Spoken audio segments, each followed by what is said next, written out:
तर आज आपण वांग्याची आमटी करणार आहे। त्यासाठी 3 वांगी घेतले तिथं, 1 टोमॅटो घेतलाय, 2 कांदे आणि तुरीची डाळ अशी भिजत ठेवलेली आहे। आता तुम्हाला काळोख दिसत असेल तर लाईट गेले, पाऊस पडलाय आमच्याकडे म्हणून। तर साहित्य बघूया दुसरं। हे बघा, इथे वांगी तुरट असतात म्हणून थोडी साखर घेतली, गरम मसाला घेतलाय, घरचं तिखट आहे, लाल तिखट, लाल मिरची पावडर आणि हळद, मीठ आणि हिंग।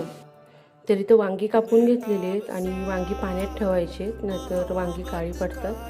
हे बघा, अशी लांब कापायचे आमटीला।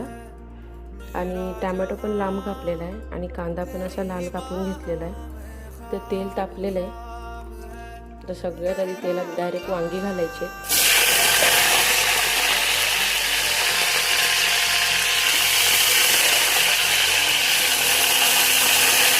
वांगी परतून घेऊया। तर बघा, इथं वांगी 2 मिनिटं परतून घेतलेली आहेत। आता याच्यातच आपल्याला कांदा टाकायचा आहे आणि हा पण मिक्स करून घेऊया। तर बघा, इथं कांदा आपला जरा मऊ झालेला आहे, भाजलेला आहे थोडासा। आता टोमॅटो टाकायचा आहे याच्यात आणि त्याला पण भाजून घ्यायचं आहे चांगली। कांदा वांगा असं एकदम मऊसर झालेलं आहे, ते बघा।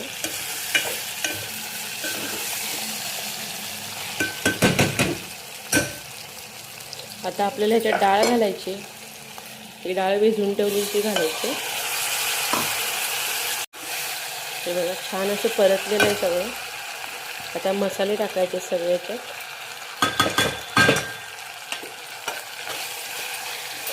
2 मिनिटं त्याला परतून घेऊया व्यवस्थित।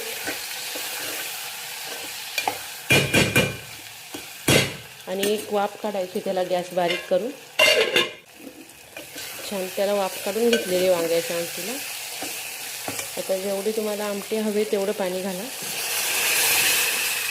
आणि 1 तांब्या पाणी घातलेलं आहे इथं आणि लाईट पण आलेली आहे, हे बघा।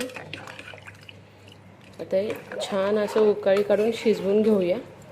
तर तुम्हाला शेंगदाण्याचा कूट दाखवायला विसरलेली, इथे 2 चमचे शेंगदाण्याचा कूट घेतलेला आहे। ते आपली आमटी चांगली उकळते। आता शेंगदाण्याचा कूट याच्यात घालायचा आहे। मस्त इथे अशी आपली वांग्याची आमटी तयार झालेली आहे, हे बघा। छान अशी कोथिंबीर घालायची आहे आता आणि मिक्स करून घेऊया एकदा।